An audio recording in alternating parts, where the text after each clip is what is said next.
Hey everyone, today we're here to offer some counterarguments to the major claims made by Richard Dawkins in his well-known book, The God Delusion. It's a popular book that takes a strong atheist stance and argues against the existence of God. Now, if we take a look at atheism in the US and the UK, there are some interesting studies worth mentioning.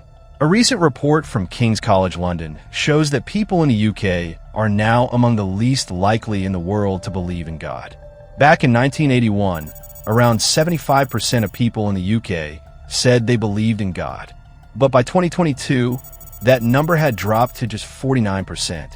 Here in the US, according to research by Pew, about 28% of American adults now identify as religiously unaffiliated. That includes people who describe themselves as atheists. In this video, we're going to take a look at some of the arguments and logic that respond to the questions Richard Dawkins raises in his book, The God Delusion, as well as common challenges brought up by atheists when it comes to belief in God. In Chapter 3 of the book, Dawkins brings up 5 classic arguments for the existence of God that were originally proposed by Thomas Aquinas back in the 13th century. Aquinas was a major philosopher and theologian of his time. In this video, we'll be focusing on a few of those arguments. The first is unmoved mover. Nothing moves without a prior mover. This leads us to a regress, from which the only escape is God. Something had to make the first move, and that's something we call God. And the second is the uncaused cause. In this argument, Thomas Aquinas says that nothing is caused by itself. Every effect has a prior cause, and again we are pushed back into regress. This has to be terminated by a first cause, which we call God. And the third is the cosmological argument. There must have been a time when no physical things existed. But since physical things exist now, there must have been something non-physical to bring them into existence, and that's something we call God. These are 3 out of the 5 arguments made by Thomas Aquinas.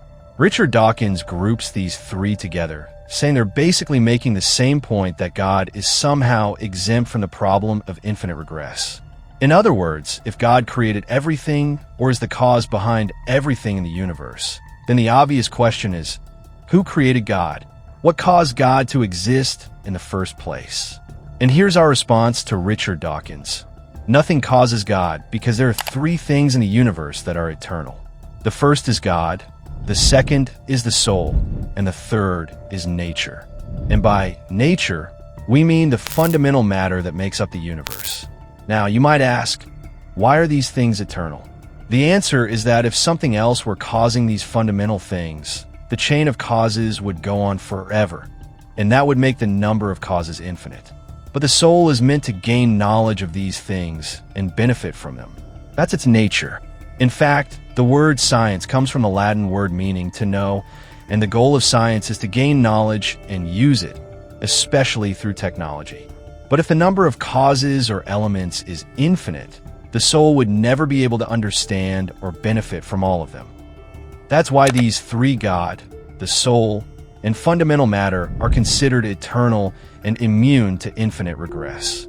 In other words, they don't have a cause. And because of that, modern science won't ever find something more fundamental than basic matter, because there's nothing more basic to find. The second counterargument is this. When we look at nature, we can see that no process or system works without some kind of conscious or organized effort behind it. That conscious and systematic effort, we believe, was made by God at the time the universe was created. Also, if we consider Newton's third law of motion, which says that every action has an equal and opposite reaction, then the creation of the universe, being a reaction, must have been triggered by some kind of action. And that action, we argue, was initiated by someone, and that someone is God. A lot of atheists argue that everything exists because of nature or natural processes. But if you really think about it, nature by itself doesn't create things in a systematic or organized way, at least not without something guiding it. Take a seed, for example. You plant it in the soil, and it grows into a plant. We call that a natural process. But can nature really do all of that on its own, without any direction? It's kind of like saying a house just built itself and there was no builder behind it. That wouldn't make any sense.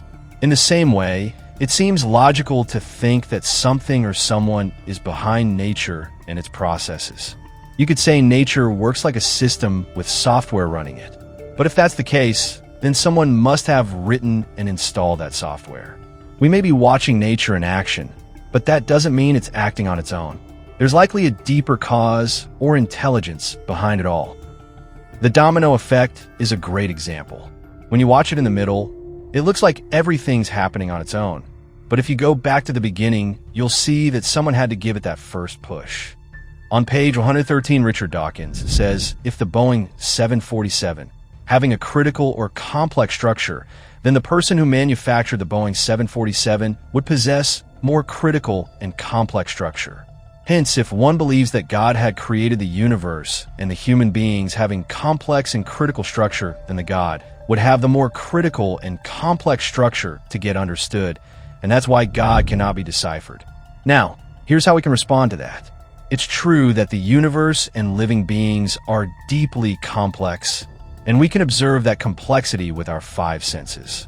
But if we want to understand God, we need to realize that God isn't something we can perceive through our physical senses. Instead, understanding God requires a deeper, more subtle kind of perception, something beyond the physical, something inner. The kind of perception comes from the soul, the most subtle part of our being. So yes, God is the most complex and critical presence to comprehend, not because God is material, but because God is beyond material. Modern science, as advanced as it is, still can't detect something as subtle as the soul or God. But that doesn't mean they don't exist. It just means science hasn't evolved enough yet. And because science is still evolving, we shouldn't rush to deny the existence of God just because today's tools can't measure something so subtle. Maybe one day, in the future, science will catch up. In this book, Richard Dawkins is basically backing up the Big Bang Theory about the origin of the universe and Darwin's theory of evolution. But there are still problems with both theories, and even the scientific community is divided on them. A lot of it is based on the observation that the universe is expanding, so scientists assume that everything must have started from a single point. But they don't really explain what was before the Big Bang, what caused it, or where that original point came from in the first place. The theory of evolution has similar gaps. Darwin looked at the similarities between species and figured they all came from a single common ancestor, Luca, the last universal common ancestor. But he never explained how Luca itself came into existence. It's like they're not really starting from zero. They're starting from one and just assuming that whatever came before was already there. Have you ever read that book? And what do you think about the Supreme God? Write in comment box. Don't forget to hit that like button, drop a comment, and subscribe for more content that actually makes sense, and to keep motivating us to make more videos. Let us know in the comments what topic you want us to cover next. Catch you in the next one.